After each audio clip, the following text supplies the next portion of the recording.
ஆமென். ஹல்லேலூயா. கர்த்தருடைய நாமம் மகிமைப்படுவதாக. தேவன் தந்த நல்ல ஸ்லாக்கியத்துக்காக சர்வவல்லமையுள்ள தேவனை நான் துதிக்கிறேன், ஸ்தோத்திரிக்கிறேன். கடந்த ஒவ்வொரு விசுவாச பிள்ளைகளையும் கர்த்தர் இயேசு நாமத்தில் உங்களை வாழ்த்து வரவேற்கிறேன். கர்த்தர் உங்களை ஆசீர்வதிப்பார். ஆமென். நாம் வாசித்த சங்கீதம் 64 அதனுடைய 1ஆம் வசனம் இப்படி விதமாக சொல்லுகிறது: தேவனே, என் விண்ணப்பத்தில் என் சத்தத்தை கேட்டருளும், சத்துருவால் வரும் பயத்தை நீக்கி என் பிராணனை காத்தருளும். பாருங்க, இது தாவீது ஒப்புவித்து சொன்னதான ஒரு சங்கீதம். ஒப்புவிக்கிறது என்ன தெரியுங்களா? இப்ப பாருங்க, ஒரு சின்ன பிள்ளை எங்கேயாவது போச்சுன்னு வைங்க, யாராவது மிரட்டினாங்க, திட்டுனாங்கன்னா, அடிச்சாங்கன்னா, பேசினாங்கன்னா, முறைச்சு பார்த்தாங்கன்னா என்ன செய்யும்? வீட்டுல வந்து அப்படியே வந்து சொல்லும், அந்த அண்ணன் என்னைய முறைச்சு பார்த்தாங்க, அவங்க என்னைய அடிச்சாங்க, அவங்க என்னைய திட்டுனாங்க, அவங்க என்னைய கிள்ளி வச்சாங்க, அவங்க என்கிட்ட பிடிக்கிட்டாங்க அப்படின்னு சொல்லுமா? நடக்கிறது அப்படியே சொல்லுமா? அது மாதிரி சில சம்பவங்கள், நடந்த சம்பவங்களை, நடந்த சில ஸ்தோத்திரம் தாவீதுக்கு நடந்த சில காரியங்களை தேவனிடத்தில் ஒப்புவித்து, சின்ன பிள்ளையை போல சொல்லி ஒப்புவித்து எழுதின ஒரு சங்கீதம். ஆமென். ஹல்லேலூயா. இதுல என்ன சொல்றேன்னா, சத்துருவால் வரும் பயத்தை நீக்கி. ஆமென். ஹல்லேலூயா. தாவீதுக்கு எப்பவுமே நிறைய சத்துருக்கள் இருந்தாங்க. குடும்பத்திலே சத்துருக்கள் இருந்தாங்க. யாரு? அவங்க மனைவி சத்துருவா இருந்தாங்க, அவருடைய மகன் சத்துருவா இருந்தாங்க, மாமனார் சத்துருவா இருந்தாரு. ஹல்லேலூயா. இஸ்ரவேல் ஜனங்கள் சத்துருவா இருந்தாங்க. அவனோடு கூட இருந்த படை தளபதி யோவாப் சத்துருவா இருந்தான். அவனோடு கூட இருந்த 400 பேர் சத்துருவா இருந்தாங்க. பெலிஸ்தியர் சத்துருவா இருந்தாங்க, அமலேக்கியர் சத்துருவா இருந்தாங்க, மோவாபியர் சத்துருவா இருந்தாங்க. ஹல்லேலூயா. தாவீது திரும்புகிற இடமெல்லாம் சத்துருக்கள் அவனுக்கு அநேகர் இருந்தாங்க. அவனுடைய மகன் கூட அப்சலோம், அம்னோன், இவங்கெல்லாம் சத்துருவா இருந்தாங்க. அப்பாவுக்கே பிள்ளை சத்துருவா இருந்தாங்க. அப்ப தாவீது திரும்புகிற இடமெல்லாம் சத்துருக்கள் நிறைந்திருந்தார்கள். அப்ப இந்த சத்துருக்களால் வரும் பயத்தை நீக்குகிறவர் ஒருவர் இருக்கிறார், அவர்தான் தேவன். ஹல்லேலூயா. இன்னைக்கு பாருங்க, நம்முடைய குடும்பத்துக்கு விரோதமா சில ஸ்தோத்திரம் சத்துருக்கள் எழும்பி நம்மை பயமுறுத்தலாம். கடன்காரர் வந்து பயமுறுத்தலாம். ஹல்லேலூயா.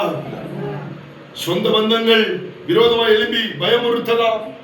கூடப்பிறப்புகள் எழும்பி காரணமே இல்லாம திடீர்னு எழும்பி சத்ருவாய் மாறி பயமுறுத்தலாம். வேலை செய்கிற இடத்திலே சில அதிகாரிகள் நம்மை பயமுறுத்தலாம், சத்ருவாய் எழும்பி பயமுறுத்தலாம். நம்முடைய நண்பர்கள், சிநேகிதர்கள் திடீர்னு சத்ருவாய் மாறி நம்மை பயமுறுத்தலாம். தெருவில் இருக்கிறவங்க பயமுறுத்தலாம், கிராமத்தில் இருக்கிற அதிகாரிகள் பயமுறுத்தலாம், சொந்த பந்தங்கள், உலக ஜனங்கள், அந்நியர்கள் நம்மை பயமுறுத்தலாம், காரணம் இல்லாமல் நம்மை பயமுறுத்தலாம். பக்கத்து வீட்டுக்காரங்க திடீர்னு நல்லா பேசிட்டு இருப்பாங்க, பழகிட்டு இருப்பாங்க, காரணமே இல்லை, திடீர்னு சத்ருவாய் மாறி நமக்கு விரோதமாய் பயமுறுத்தலாம். அப்படி செய்து விடுவேன், இப்படி செய்து விடுவேன், இது மாதிரி நம்மை பயமுறுத்துகிற சத்துருக்கள் நம்முடைய குடும்பத்துக்கு விரோதமாய், சரீரத்துக்கு விரோதமாய், ஆவிக்கு விரோதமாய், ஆத்மாவுக்கு விரோதமாய் எத்தனை சத்துருக்கள் எழுப்பி வந்தாலும் அவர்கள் ஒரு வழியாய் எழுப்பி வருவார்கள், 7 வழியாய் ஓடி போவார்கள். வசனம் சொல்லுது, ஒரு வழியா வருவான், ஆனா 7 வழியா உன்னை விட்டு ஓடி போவான். ஹல்லேலூயா. அப்போ சத்துருக்களால் வரும் பயத்தை நீக்குகிறவர் நம்முடைய தேவன் மாத்திரமே. அப்ப பாருங்க, தாவீதுக்கு எங்க சுத்தி பார்த்தாலும் சத்துருக்கள் நிறைந்திருந்தார்கள். அவர்களால் வரும் எல்லா பயத்தையும் நீக்கிறவர் என் தேவன் மாத்திரமே. ஹல்லேலூயா. பாருங்க, பழைய ஏற்பாட்டுல ஒவ்வொரு பரிசுத்தவான்களுக்கும் சில சத்துருக்கள் இருந்தாங்க. ஆபிரகாமுக்கு சத்துரு இருந்தாங்க. அவருடைய சத்துருக்களுடைய கைக்கு, அவருடைய சூழ்ச்சிக்கு, தந்திரத்திற்கு, ரகசியமான ஆலோசனைக்கு எல்லாம் என் தேவன் ஆபிரகாமை விடுவித்து நீக்கி காத்தார். அப்படி பயத்தை ஆண்டவர் நீக்கி போட்டார். ஈசாக்குக்கு சத்துருக்கள் இருந்தாங்க. அவர்களால் வரும் பயத்தை என் தேவன் நீக்கினார். யாக்கோபுக்கு சத்துருக்கள் இருந்தாங்க. அவர்களால் வரும் எல்லா பயத்தையும் என் தேவன் நீக்கினார். அதே போல பாருங்க, தாவீதுக்கு சுற்றுவட்டார எல்லா இடங்களிலும் சத்துருக்கள் இருந்த போதும் அவர்களால் வரும் பயத்தை, அவர்கள் பிளான் பண்ணுகிற ரகசிய ஆலோசனை, தந்திரங்கள், சூழ்ச்சிகள், திட்டங்கள் எல்லாவற்றையும் வைத்து பயமுறுத்தி கொண்டே இருந்தாங்க. நான் அப்படி செஞ்சிருவேன், இல்லாமக்கிடுவேன், உன்னை கொன்னுருவேன், தீர்த்து கட்டிடுவேன், குடும்பத்தை நாசமாக்கிடுவேன், ஒரு ராஜ்யத்தை நாசமாக்கிடுவேன், உன் பெயருக்கு கலங்க வைப்பேன், அவமானப்படுத்துவேன், கேவலப்படுத்துவேன், துக்கப்படுத்துவேன், நிந்திப்பேன், தூஷிப்பேன், அவமானப்படுத்துவேன், எல்லா காரியங்களும் செஞ்சாங்க. ஆனால் சத்துருக்களால் வரும் எந்த பயத்திற்கும் தாவீது பயப்படவில்லை. காரணம், சத்துருக்களால் வரும் பயத்தை தேவன் தாவீதை விட்டு நீக்கினார். எந்த பயத்துக்கும் தாவீது பயப்படல. காரணம், தேவன் அவனோடு கூடவே இருந்தார். அவனுக்கு வருகிற சத்துருக்களால் வருகிற எல்லா பயத்தையும் என் தேவன் நீக்கினார். அல்லேலூயா. பாருங்க, விண்ணப்பம் செய்யும் போதே அந்த சத்தத்தை ஆண்டவர் கேட்டருளினார். சத்துருக்களால் வரும் பயத்தை நீக்கினார். சத்துருக்களுடைய கையில் இருந்து இவனுடைய பிராணனை, அப்படின்னா இவனுடைய உயிரை, இவனுடைய ஜீவனை காப்பாற்றினார். சத்துருக்களுக்கு, நம்முடைய சத்துருக்கள் நிமித்தமாய் வருகிற எல்லா உயிர் சேதங்களுக்கு காப்பாற்றுகிற ஒரு தெய்வம் உண்டு. நமக்கு வருகிற பயத்தை நீக்குகிற ஒரு தேவன் உண்டு. நம்முடைய விண்ணப்பங்களுக்கு செவி சாய்க்கிற ஒரு தேவன் உண்டு. மெயினா நமக்கு வருகிற பயம், கரண்ட் பில் கட்ட முடியலையே, பிள்ளைகளுக்கு ஃபீஸ் அடைக்க முடியலையே, வீட்டை சரியான ரீதியில கட்ட முடியலையே, பட்டா கிடைக்கல, கடன் பிரச்சனை, குழு பிரச்சனை, இஎம்ஐ கட்ட முடியல, எவ்வளவு பயம் நம்மை நெருங்கி வருகிறது. வருதா? நெருங்கி வருதுங்களா? ஸ்தோத்திரம். கேசு காலத்தை நினைச்சா பயம், பிள்ளைகளை நினைச்சா பயம், மகளை நினைத்தால் பயம், வாழ்க்கையை நினைச்சா பயம், கடன்காரன் நினைச்சா பயம், சொந்த பந்தங்களை நினைச்சா பயம், சதிகாரர்கள், உடனே குளிவரிக்கிறவர்கள், துரோகம் செய்கிறவர்கள், நிந்திக்கிறவர்கள், அவமானிக்கிறவர்கள், நமக்கு எதிராக செயல்படுகிற அக்கிரமக்காரர்கள், சத்துருக்கள், நல்லவனை போல கூடவே இருந்து குளிபறிக்கிறவர்கள், துரோகம் செய்கிறவர்கள், ஸ்தோத்திரம், அவதூறு செய்கிறவர்கள், கேவலப்படுத்துகிறவர்கள், அசிங்கப்படுத்துகிறவர்கள், தலைமுடிய வைக்கிறவர்கள், இப்படிப்பட்ட சத்துருக்கள் எல்லாம் நம்ம கூடவே டிராவல் பண்றாங்க. அவர்களால் வரும் எல்லா பயத்தையும் நீக்குகிறவர் ஒருவர் உண்டு. நம்ம சரீர ரீதியா போராடுங்க, அந்த பயத்திலிருந்து நீங்க முடியுமா? முடியாது. அல்லேலூயா. தேவன் கரத்திலே இவைகள் எல்லாம் ஒப்புவித்து, சின்ன பிள்ளை எப்படி ஒப்புவித்து சொல்லுகிறதோ, சின்ன பிள்ளைங்க பாத்தீங்கன்னா போச்சுன்னு வச்சுங்க, இந்த சின்ன பிள்ளையை மிரட்டி பாருங்க, ஒன்னு முறைச்சு பாருங்க, ஏதாவது பிடிக்கி பாருங்க, அடிச்சு பாருங்க, கிள்ளி வச்சு பாருங்க, திட்டி பாருங்க, உடனே ஓடி போய் செய்யும். அவங்க அப்பா கிட்ட, அவங்க அம்மா செய்யும் சொல்லும். இந்த அக்கா என்னைய உரைச்சு பாக்குது, இந்த அக்கா என்னைய கிள்ளி வச்சிருச்சு, இந்த அக்கா என்ன இருக்கிற பிடிங்கிச்சு, திட்டாங்க, என்ன செய்வாங்க, ஹவுஸ்குள்ள வார்த்தையை பேசுறாங்க, அடிச்சுட்டாங்க, கம்ப்ளைண்ட் சொல்லுமா? நடந்து அப்படியே ஒப்புவிக்கும். ஒப்புவிச்சிருமா? அது மாதிரி நமக்கு சத்துருக்களால் வரும் பயத்தை, அது கடன் பிரச்சனை என்கிற பயமா இருக்கலாம், தேவை என்கிற பயமா இருக்கலாம், வாழ்க்கை என்கிற பயமா இருக்கலாம், பிள்ளை குறித்து பயமா இருக்கலாம், மகளை குறித்து பயமா இருக்கலாம், கரண்ட் அடைக்க முடியல, கடன் பிரச்சனை கட்ட முடியல, வீட்டினுடைய பட்டாவை குறித்து, சில நபர்களை குறித்து உனக்கு வரும் சத்துருவால் வரும் பயத்தை நீ தேவனிடத்தில் அப்படியே ஒப்புவிக்க வேண்டும். அப்படியே ஒப்புவிச்சா அது எப்பேற்பட்ட சத்துருவால் வரும் பயமா இருக்கட்டும், உன்னுடைய குடும்பத்துக்கு விரோதமாய், உன் வாழ்க்கைக்கு விரோதமாய், உன்னுடைய ஆவிக்கு விரோதமாய், ஆத்மாவுக்கு விரோதமாய், சரீரத்துக்கு விரோதமாய் வருகிற எல்லா சத்துருவால் வரும் பயத்தை நீக்குகிறவர் ஒருவர் உண்டு.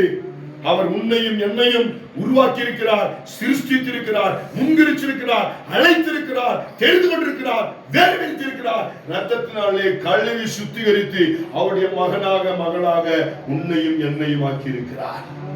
இத்தனை செய்தவர் ஒரு சத்துருவால் வரும் பயத்தை நீக்குவது அவருக்கு ரொம்ப ஈஸி. சத்ருவால் வரும் பயத்தை அவரால் மாத்திரமே நீக்க முடியும். பாருங்க, தாவீதுக்கு வந்த எல்லா சத்துருக்களால் வரும் பயத்தை என் தேவன் நீக்கினார். அல்லேலூயா, ஸ்தோத்திரம், அல்லேலூயா. சத்துருக்களால் வரும் பயத்தை என் தேவன் செஞ்சாரே, நீக்கினார். நீக்கினால முழு இருதயத்தை திறந்து சொல்கிறான், என் விண்ணப்பத்துக்கு செவி சாய்த்தருளும் ஆண்டவரே. என் சத்துருக்களால் வரும் பயத்தை நீ நீக்கியருளும் ஆண்டவரே. என் பிராணனை வாங்க தேடினார்கள், அவர்களுடைய கைக்கண்ணை காத்தருளும். உரிமையோடு சொல்றாரு. இன்னைக்கு எத்தனை பேர் நம்ம இயேசுவுக்கு உரிமையோடு சொல்ல முடியும்? அல்லேலூயா. ஆபிரகாமை சத்துருக்களுடைய பயத்துக்கு நீக்கின தேவன், ஈசாக்குக்கு, யாக்கோபுக்கு, தாவீதுக்கு, தானியேலுக்கு, எல்லாருக்கும் அவருடைய சத்துருக்களால் வரும் பயத்தை நீக்கினார். அல்லேலூயா. பாருங்க, இயேசு கிறிஸ்து கூட இந்த உலகத்துல வரும்போது அவருக்கு நிறைய சத்துருக்கள் இருந்தாங்க. இருந்தாங்களா? மனுஷ சத்துருக்கள் இருந்தாங்க. சதுசேயர், பரிசேயர், வேதபாரகர்கள், நியாயசாஸ்திரிகள், ராஜா, பிரபுக்கள், யூத ஜனங்கள், எல்லாரும் நிறைய பேர் இருந்தாங்க. இயேசு கூட நிறைய சத்துருக்கள் இருந்தாங்க. பயமுறுத்தி பார்த்தாங்க. அற்புதம் செஞ்சா உடனே என்ன சொன்னாங்க தெரியுங்களா? அற்புதம் செஞ்ச போது இவன் பிசாசுடைய தலைவன், அதனாலதான் அற்புதம் செய்யறாங்க. எப்படி சத்துரு எழும்புனாங்க பாத்தீங்களா? அல்லேலூயா, அல்லேலூயா. அற்புதம் செய்த போது, நிறைய இடத்துல ஞானமாய் பேசின போது, சுவிசேஷம் அறிவித்த போது, ரொம்ப கரெக்டா பேசின போது இயேசு பார்த்து பைத்தியக்காரன் சொன்னாங்க. எவ்வளவு சத்துருக்கள் இருந்தாங்க. ஒரு முறை பாத்தீங்கன்னா இவர் தூக்கிட்டு கொண்டு போய் மலையிலிருந்து தள்ளு முடியா கொண்டு போனாங்க, கல்லெறி முடியா போனாங்க. அல்லேலூயா, ஸ்தோத்திரம். இவர்களை இயேசு செஞ்சாங்க, தூசிச்சாங்க, நிந்திச்சாங்க, அவமானப்படுத்தினாங்க. என்னென்னலாம் செய்ய முடியுமோ அதெல்லாம் செஞ்சு சத்துருக்கள் இயேசு கிறிஸ்துவையும் சுற்றி நிறைய பேர் இருந்தாங்க. எந்த சத்துருடைய பயத்துக்காவது இயேசு கிறிஸ்து பயந்தாரா? பிசாசு அவனோட சத்துரு தான். பிசாசுக்கும் பயப்படல. அனாந்தத்துல சோதிக்க முடியாத ஆவியானவரை கொண்டு போனாங்க. பிசாசு பயந்தாரா? அவனோட சத்துரு தான். அவனுக்கு என்ன செஞ்சாரு? அந்த சத்துரு ஆவி ரீதியா, ஆத்ம ரீதியா, சரீர ரீதியா சோதிச்சான். சத்ருவாய் மாறி வார்த்தைகளாலே அகப்படுத்தும்படி, பிரச்சனை கொண்டு வரும்படி என்ன செஞ்சான்? முயற்சித்தான். இயேசு செஞ்சாரு, வசனத்தை வைத்தே அவனை ஜெயித்தார். பிசாசு என்கிற சத்துருக்கும் பயப்படல, மனுஷ சத்துருக்கும் பயப்படல, யாருக்கும் இயேசு கிறிஸ்து பயப்படல. என்ன ஏன் தெரியுங்களா? இயேசு கிறிஸ்து மேல வாக்குத்தத்தம் இருந்தது, தீர்க்க தரிசனம் இருந்தது, அவர் மேல் திட்டம் இருந்தது. ஆனபடியால் பயப்படவில்லை. தேவனும் பரிசுத்த ஆவியானவரும் இயேசு கிறிஸ்துவுக்கு வருகிற சத்துருக்களால் வருகிற எல்லா பயத்தையும் நீக்கினார்கள். இயேசு கிறிஸ்து ஜெயம் எடுத்தார். புதிய ஏற்பாட்டிலையும் பாருங்க, எல்லா அப்போஸ்தலர்களும் சீஷர்களும் தேவனுடைய பிள்ளைகளும் என்ன செய்யல? சத்துருக்களால் வரும் பயத்துக்கு யாருமே பயப்படல. பேதுருவையும் யோவானையும் யாக்கோபையும் பார்த்து சொல்றாங்க, இனி நீங்க இயேசு கிறிஸ்துவினுடைய நாமத்தை பிரசங்கிக்க கூடாது, அற்புதம் செய்யக்கூடாது, அவருடைய நாமத்தை கொண்டு என்ன செய்யக்கூடாது? பிரசங்கிக்க கூடாதுங்கிறாங்க. உடனே பயப்பட்டு ஓடி போய் ஒளிஞ்சிட்டாங்களா? பயப்படல. எப்ப சொன்னாங்களோ அப்பதான் அதிகமா பிரசங்கம் பண்ணாங்க, அதிகமா அற்புதம் செஞ்சாங்க, அதிகமா செஞ்சாங்க, பிரசங்கித்துக் கொண்டே இருந்தார்கள். சிலுவையில் அறையப்பட்ட இயேசுவின் நாமத்தை பிரசங்கித்தார்கள். பயப்படல. சத்துருக்களால் வரும் பயத்தை இயேசு கிறிஸ்து நீக்கினார். அல்லேலூயா. பயப்படாம சுவிசேஷம் அறிவித்தனாலதான், பிரசங்கம் பண்ணதுனாலதான், அற்புதம் நடந்தனாலதான் நீங்க எல்லா இடங்களிலும் இயேசு கிறிஸ்துவை சொந்த ரட்சகராய் ஏற்றுக்கொண்டு அநேகர் வருகிறார்கள். அல்லேலூயா. பாருங்க, இயேசு கிறிஸ்து எங்கெல்லாம் போறாரோ ஒவ்வொரு ஜனங்களுக்கும் அவருடைய பயத்தை நீக்கினார். பயத்தை நீக்கி அவருடைய சரீர ரீதியாக உள்ள பயம், ஆவி ரீதியாக உள்ள பயம், ஆத்ம ரீதியாக உள்ள பயத்தை நீக்கி அவர்களை விடுவித்தார். ஆனோடினாலே கொத்து கொத்தா ஜனங்கள் இயேசுவினிடத்தில் வந்தார்கள். யாரெல்லாம் இயேசுவினிடத்தில் வந்தார்களோ அவருடைய பயத்தை நீக்கி அவர்களுக்கு அவருடைய விண்ணப்பத்திற்கு செவி சாய்க்கிற தேவன், அவர்களை காத்தருளுகிற தேவன் கூர்ந்து வல்லவராயிருந்தார். அதே இயேசு கிறிஸ்து இன்னைக்கு இந்த வீட்டுக்குள்ள உனக்கு முன்னாடி உன்னுடைய சன்னிதானத்தின் முன்பு வந்து கேட்கிறார். ஸ்தோத்திரம். உன்னுடைய பயத்தை நான் நீக்க வல்லவர். அவர் முன்பாக ஆண்டவரே விண்ணப்பம் செய்வோம். ஆண்டவரே விண்ணப்பத்துக்கு செவி சாய்த்தாலும் சத்துருக்களால் வரும் பயத்தை நீ நீக்கியலும் நீ என்னை காப்பாற்றியலும் என்று சொல்லி நாம் கேட்கும் போது ஆண்டவர் நம்முடைய பயத்தை நீக்க வல்லவராயிருக்கிறார். சிலர் பாத்தீங்கன்னா எக்ஸாம் குறிச்ச பயம், கடன்காரனை குறிச்சு பயம், ஆமென், ஸ்தோத்திரம், பிரச்சனை பண்ணுகிறவனை பார்த்தா பயம், எல்லா பயத்தையும் நீக்க வல்லவராயிருக்கிறார். நீங்க எல்லாரும் உலகால் படிக்கிட்டு என்னுடைய வாழ்க்கையில் வருகிற ஆண்டவரே சத்துருக்களால் வரும் பயத்தை நீ நீக்கி பாடும் ஆண்டவரே என்று சொல்லி யாரால் வருகிற பயமோ அந்த பயத்தை ஆண்டவரே ஸ்தோத்திரம், இந்த விஷயத்தினால எனக்கு பயம் வருகிறது, அந்த பயத்தை நீக்கிறோம். இந்த நபராலே, இந்த சூழ்நிலையினாலே, இந்த பிரச்சனையினாலே, இந்த கஷ்டத்தினாலே எனக்கு பயம் வருகிறது, அந்த பயத்தை நீக்கும் என்று இயேசுவோடு சொன்னீங்கன்னா அந்த பயத்தை நீக்க வல்லவராயிருக்கிறார். எல்லாரும் விட்டு கொடுப்போம்.